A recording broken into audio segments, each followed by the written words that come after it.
sama si Fanhas. Kata Fanhas, kalau gitu Allah menggunakan sistem riba dong. Kan kita nggak boleh riba.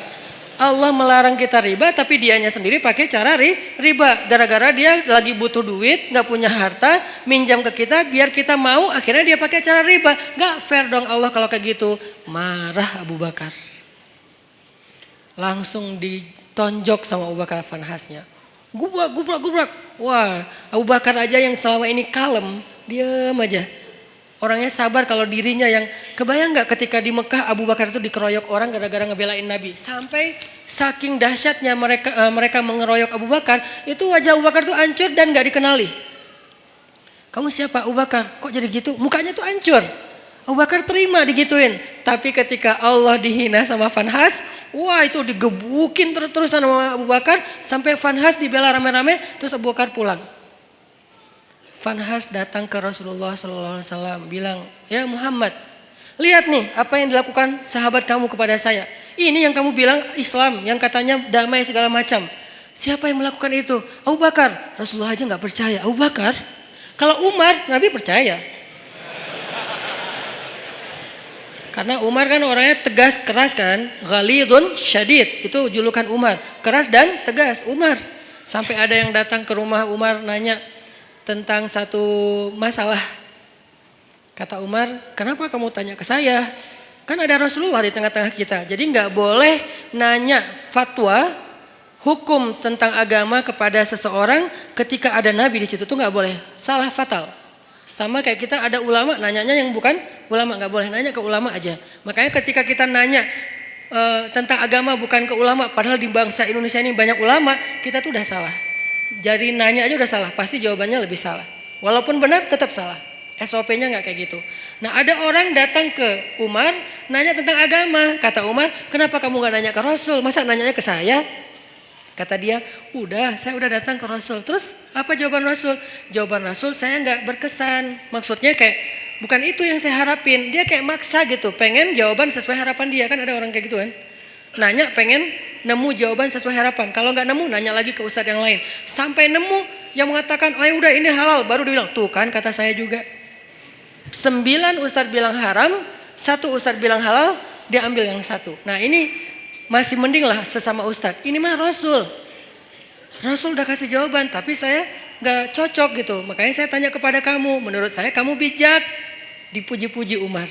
Apa yang dilakukan Umar? Kata Umar, ya udah tunggu sebentar ya.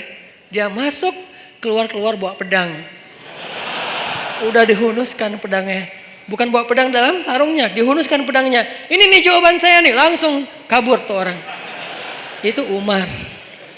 Karena Umar tersinggung, dianggap sebagai orang bijak sementara Rasul aja ditolak. Itu penghinaan buat Rasul dan penghinaan buat Umar sendiri. Makanya Umar langsung ngeluarin pedang, orangnya kabur. Tapi ini yang melakukan Abu Bakar, bukan Umar. Orang yang gak pernah dikenal, pernah mukulin orang. Satu-satunya yang pernah dipukul Abu Bakar itu cuma berhala. Ketika dia masih kecil, diajak ayahnya untuk ngelilingin tawafin berhala. Ayahnya yang tawaf, Abu Bakar duduk nungguin. Pas ayahnya udah pergi, berhala itu dilemparin sama Abu Bakar. Lo ngapain sih orang-orang tawaf ke lo, padahal gak bisa ngapa-ngapain. Itu Abu Bakar, salah satu sahabat, walaupun sedikit sekali jumlahnya. Sahabat yang gak pernah syirik bahkan di masa sebelum Islam, Abu Bakar. Salah satunya. Abu Bakar, Khadijah, Ali.